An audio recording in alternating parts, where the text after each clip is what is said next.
This might look like a puny 7-inch netbook, but what we've got here is the new 2025 GPD Win Mini, and it's packing some serious horsepower. In fact, it outperforms the Steam Deck, the Legion Go, and even the ROG Ally X because they managed to pack the new Ryzen Ai 9 HX 370 in this small form factor handheld gaming PC.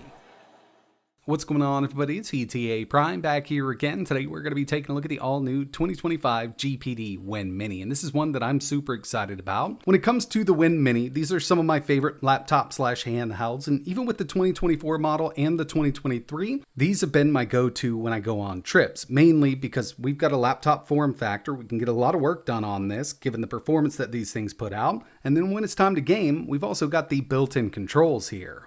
It's also a very small form factor unit, only coming in at 555 grams. Believe it or not, this will slide in your pocket. And given that they added the new Ryzen Ai 9 HX 370 here and up to 64 gigabytes of RAM, this thing is putting down more power than ever.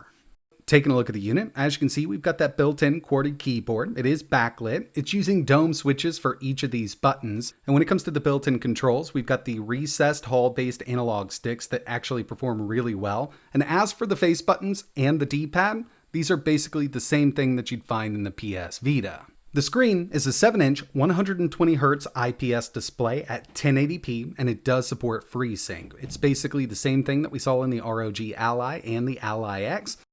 A variable refresh rate display is something that we always want to see in these handhelds, and I'm sure in the future we'll see more manufacturers use them, but you know, it's kind of few and far in between at the time of making this video, so I'm really glad they kept with this FreeSync display. The older Win Mini did have an Oculink port, but they did away with that and they've added a full-size USB 3.2 port. But with this, we get USB 4, USB-C 3.2, a 3.5mm audio jack, and a micro SD card slot around back here. It's actually a V30 slot, so you can get some pretty decent speeds out of this thing. Personally, I'm a huge fan of the ergonomics here. When it comes to a laptop/handheld, I can reach all of the buttons really easily. Round back here, linear triggers and shoulder buttons. Does seem like we might have a little more throw than the original, and the whole unit is 2mm wider than the 2024 model. Over on the left-hand side, there is a game mode and a mouse mode switch. So if you did want to navigate the whole operating system with the analog sticks as your mouse, you could do it. Plus, we've got that built-in touchscreen and trackpad right here. So yeah, we've got a ton of different options using this as a mini laptop. Plus, obviously, we've got that built-in QWERTY keyboard. Using dome switches, backlit, it's just a single zone white LED. You can reach all of these buttons here. It is a bit of a stretch, especially with this newer model being a little wider than the older one, but it can definitely be done. And usually when I'm messing around with the keyboard, I've got this laying flat, or I'm just using it one-handed. But with the mini laptop form factor, it might be a bit flat for some people. That's why they actually include the new unibody grip. So the old one was actually two different sections that we had to unscrew and reattach. This is a clip-on system, unibody design, and yeah, it definitely changes the whole ergonomics. It does make it a bit more comfortable for those long-haul gaming sessions. If we take a look around back here, this thing hugs your palm perfectly. Your middle finger can fit right there in the rest. That way you can use your index finger for the triggers and shoulder buttons. And yeah, I think they did a good job with this design. The first one was a bit cumbersome because we did have to use 4 screws to attach it and detach it anytime you wanted to use that grip system. This one here just clips right on and you can pull it off super easily. And of course, when it comes to the overall specs of the new 2025 GPD Win Mini, we've got that AMD Ryzen Ai 9 HX 370. They're also going to be selling this with the HX 365, but I personally haven't seen it yet. With the one I have here, we've got 12 cores, 24 threads, and a boost up to 5.1 gigahertz. Built-in Radeon 890M iGPU, and this is the one with 16 compute units based on RDNA 3.5, and it'll clock up to 2900 megahertz. You can pick this up with either 16, 32, or 64 gigabytes of RAM, choosing LPDDR5X at 7500, but from the BIOS we can actually take it up to 8000. I'll save that for my full review video. 2280 M.2 SSD up to 2 terabytes, and this is swapped out from that 2230 in the 2024 model. 120Hz 7-inch 1080p FreeSync display, 100% sRGB, 500 nits of brightness, Wi-Fi 6E, Bluetooth 5.3, a 44.2 watt-hour battery, and this thing is coming in at only 555 grams. Another new addition for the 2025 model is a different color option, and the Fox actually has the white version. He'll have a video up soon, so definitely keep an eye on his channel. I'll leave a link in the description, but it looks absolutely amazing. It's really hard to stress how small this thing is when you compare it to, let's say, the ROG Ally X or the Steam Deck OLED. I did want to kind of give you a comparison, and with the Win Mini, it is a clamshell unit, but even when this thing is unfolded, I mean, it's still super small, and again, it's only coming in at 555 grams, and this is one of the big reasons I've always carried the Win Mini around when I travel. Just because, I mean, this will slide in your pocket, you could throw it in an over-the-shoulder bag, and you really don't even know it's there. When this thing's folded up, it's not much bigger than the screens on both of these handhelds. Now it's time to take a look at some performance, and the first game I wanted to test was Cyberpunk 2077. I've got this set to an 18-watt TDP. You can see from Afterburner it's kind of fluctuating between 15 up to 18. We're at 1080 low, FSR is set to balanced, and we're not using any kind of frame gen. You can see from that frame counter it is dipping under 60 every once in a while, but with this Freesync display, if I didn't have that on, I mean, I'd be totally fine with it. No screen tearing or anything like that. If the only thing I changed here was the resolution and brought it down to 900p, we'd get an average of around 68 FPS at an 18-watt TDP. But what I like doing is using the built-in FSR frame gen and taking it up to medium settings, FSR set to quality, with a little more wattage thrown at it. And you can see, I mean, we're almost averaging 100 FPS with this game on the Win Mini. And keep in mind, we can go anywhere from 4 watts up to 35 watts with this handheld. So at 35 watts, we're definitely not going to see a ton of battery life out of it, but it really does up that performance. And with something like this, I usually just go down to 900p with newer AAA games, 15 to an 18-watt TDP, depending on what I'm running here, and have a really good time with it. But there is a lot more that you can get out of it by upping that wattage. Next thing I wanted to test out here was the D-pad, and it's the same D-pad we saw on the PS Vita. That was one of my favorite little consoles for fighting games. I mean, we had a ton of great stuff over there, so I figured this would work out really well. And I've got Marvel vs. Capcom 2 running here. I can pull off these moves easily. The only thing is you do have to reach over that left analog stick the way all of the buttons are positioned. You can definitely get used to it, and it's not uncomfortable playing for a long period of time. Getting down to some more AAA gaming, here we have Black Myth Wukong. We're at 900p, definitely want to drop this one down to a lower wattage. 17-watt TDP, low settings with frame gen on. Not bad, and we could actually lower how much we're pulling from that battery by locking this down at 60, but the way it's set up right now, we're seeing an average of around 74 FPS.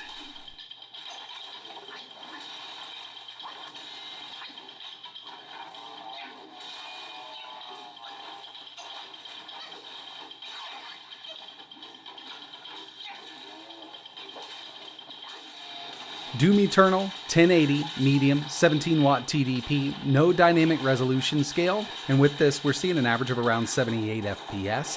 I knew we'd have a good time with it, but I always love going back to this game because it is a lot of fun.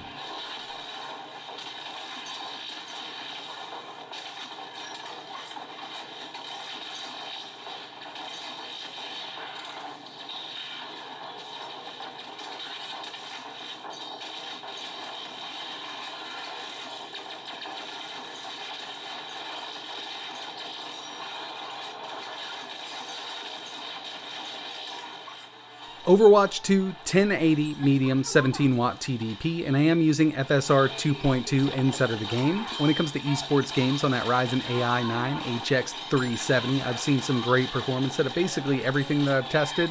Dota, Fortnite, CSGO, and of course Overwatch 2 here is more than playable.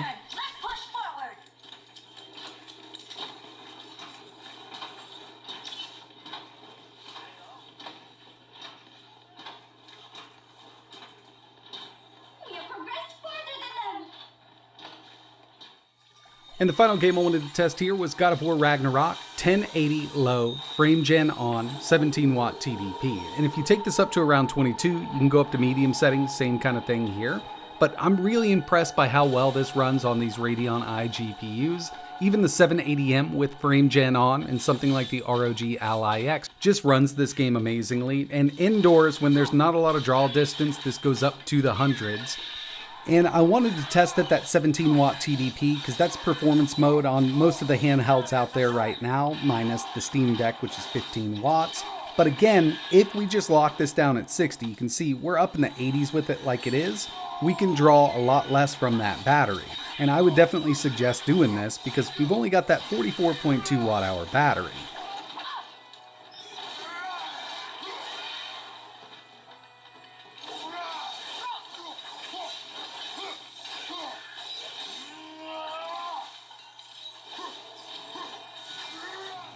The last thing I wanted to show off here was low TDP gaming. With these easier to run 2D games and indie games, you can see some great battery life out of this little system.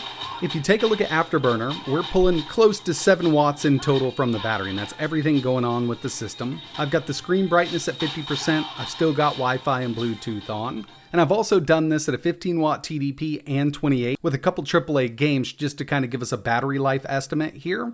And the way it looks right now, with the screen brightness at 50%, remember we've got that 44.2 watt hour battery, with 2D games and indie games, we can see 6+ hours of gameplay out of this. Bumping it up to a 15 watt TDP with AAA gaming, a little over 2 hours, and at a 28 watt TDP, which is really pushing this, around 1 hour and 10 minutes. So yeah, with that smaller battery life is going to be a concern, but we do charge at 65 watts here. So I always carry an extra battery pack with me anyway, and I've been able to get by with the original, which actually didn't get this much battery life. So first impressions here, I love the form factor, and I always have with the Win Mini. This is coming in at 2 millimeters wider than the original Win Mini, so it is just a tad bigger. It's really not too noticeable unless they're side by side. I do like the way the controller's set up here, and I personally really don't use the grip, but it does make it a bit more comfortable. I just don't want a lot of stuff to carry around with me, and without the grip, I can slide this in my pocket. I've been using the 2024 model for video editing on the go when I'm traveling, and of course gaming. This is definitely going to replace the 2024 model, given that we've got that new HX370 here, just a lot more power, and it is more efficient than the 8000 series.